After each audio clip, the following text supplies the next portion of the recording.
Le Seigneur soit avec vous.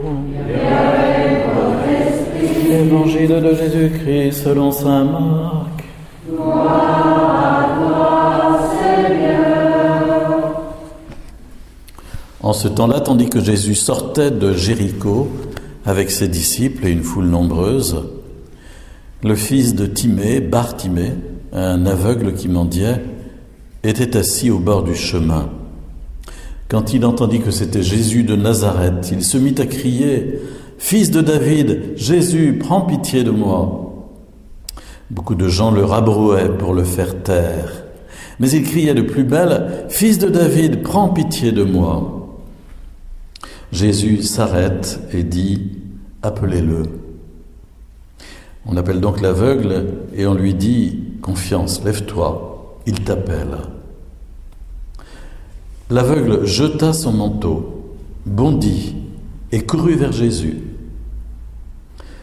Prenant la parole, Jésus lui dit « Que veux-tu que je fasse pour toi ?» L'aveugle lui dit « Rabouni, que je retrouve la vue. » Et Jésus lui dit « Va, ta foi t'a sauvé. » Aussitôt, l'homme retrouva la vue et il suivait Jésus sur le chemin.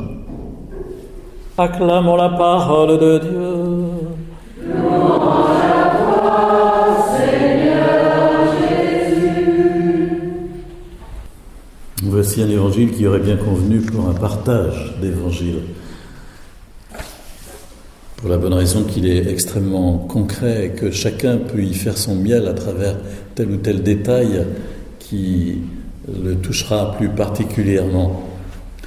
La scène est bien connue, on est à Jéricho. Vous savez que Jéricho, c'est pratiquement la ville la plus basse du monde. La mer Morte est à moins 400 mètres par rapport au niveau de la mer et Jéricho est encore plus bas. Et il y fait donc une chaleur torride. Et donc, quand on nous dit que l'aveugle jeta son manteau, il faudra réfléchir à savoir qu'est-ce que ça voulait dire, parce qu'il n'avait pas froid. C'est pas comme les sans-abri aujourd'hui qui grelottent de froid dans leur tente. Et Jésus commence à partir de Jéricho, à monter vers Jérusalem. Vous vous souvenez de la parabole du bon samaritain? Ça va dans l'autre sens. Il descendait de Jérusalem à Jéricho. Mais là, on monte de Jéricho à Jérusalem. Et Jésus s'en va vers sa croix. C'est la raison pour laquelle, lorsque l'aveugle l'interpelle, Jésus, fils de David, aie pitié de moi, fils de David, qui est un titre messianique, c'est la raison pour laquelle Jésus ne le fait pas taire en lui disant « Chut, n'en parle pas », comme on voit dans d'autres récits de guérison. Parce que maintenant, dans quelques semaines, Jésus va entrer dans sa passion. Et donc, il n'y aura plus d'équivoque possible sur le type de Messie qu'il est. Et Jésus accueille cette interpellation qui est faite par cet aveugle, fils de David, Jésus, prends pitié de moi. Est-ce qu'il demande la guérison? C'est pas très bien, parce que ça peut simplement être un appel à l'aide, tel que c'est formulé. C'est peut-être la raison aussi pour laquelle Jésus lui fera préciser, à la fin du récit, « Que veux-tu que je fasse pour toi ?» Parce que, au fond, Dieu aime bien qu'on lui demande des choses précises. On ne va pas se ramener devant lui avec notre petite liste, comme on le fait pour les courses, par exemple, mais voilà, Dieu aime bien qu'on lui demande des choses précises, car il nous donne ce qu'on lui demande, pas des choses vagues. Et donc, que veux-tu que je fasse pour toi? On trouve souvent ça dans les récits de guérison. Jésus commence par demander la précision. Rabouni, que je retrouve la vue. Et Jésus va l'exaucer. Mais auparavant, il y a eu ce jeu à la fois de découragement et d'encouragement. En effet, il crie tellement « Jésus, fils de David, aie pitié de nous » qu'il y en a qui veulent le faire taire et qui le rabrouent, qui le découragent, qui le repoussent. « Tais-toi », c'est dérangeant. Et puis, lorsque Jésus va s'arrêter, comme s'il avait été touché par ce cri, et va dire « appelez-le ». Il y a un changement de décor, et on appelle donc l'aveugle, et on lui dit 3 mots, confiance, lève-toi, il t'appelle. Confiance. Confiance en Jésus, quand nous demandons dans notre prière, avoir confiance que Dieu nous exaucera. Lève-toi, faire une démarche pour demander. Ça ne vient pas comme ça, la prière de demande, faire une démarche. Il faut savoir, à certains moments, y joindre le jeûne, par exemple, une offrande de charité envers quelqu'un d'autre, que sais-je, mais un signe qui montre que notre prière est incarnée dans une démarche et que nous vivons un manque, une privation, comme signe du manque que nous présentons au Seigneur pour ce que nous demandons. Et puis le 3e mot, c'est « il t'appelle ». Nous demandons, en fait c'est Dieu qui nous appelle. Curieux ça. Il t'appelle. Voilà, cet homme muni de ces 3 injonctions, confiance, lève-toi, il t'appelle, va jeter son manteau, nous dit l'évangéliste. C'est pas par hasard. Encore une fois, il n'en avait pas besoin pour avoir chaud. S'il jette son manteau, c'est parce qu'il jette ce qui lui sert de tente. Comme on disait tout à l'heure, on voit en ce moment à la télévision des images de sans-abri qui disent « qu'est-ce qu'on a froid avec la glace dans les tentes ?»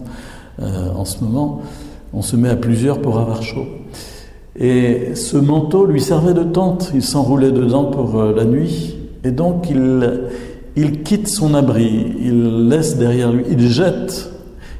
C'est comme si c'était au fond un geste de séparation d'une vie antécédente. Et puis, il bondit et courut vers Jésus. Il y a une sorte de challenge avec Usain Bolt, il court plus vite que lui pour aller vers Jésus. Et voici qu'il va arriver à Jésus. Curieux pour un aveugle. Il courut et il bondit et courut vers Jésus. Ça nous montre aussi sa soif, son désir. Il faut que nous ayons conscience que nous sommes appelés par Dieu. Voilà, quelquefois on fait des prières de demande qui sont un peu ramollies, quoi. On y croit, mais on n'y croit pas tout à fait. Et donc on demande, mais enfin on n'est pas sûr que c'est bien de demander, puis ça ne nous branche pas tout à fait, mais enfin on le fait quand même parce qu'on a besoin. Enfin bon, vous voyez le contexte. Il faut au fond demander avec une grande foi, un grand désir. Si vous venez avec un dé à coudre, vous allez recevoir le contenu du dé à coudre, mais si vous venez avec un grand verre à pastis, ou avec, vous allez recevoir beaucoup plus. C'est des idées pour l'apéritif de tout à l'heure. Et voici qu'il va recevoir ses guérisons après avoir précisé et accueilli la parole de Jésus qui n'est pas « vois, ta foi t'a sauvé ». Jésus ne lui dit pas « vois », il lui dit « va ». C'est pas pareil.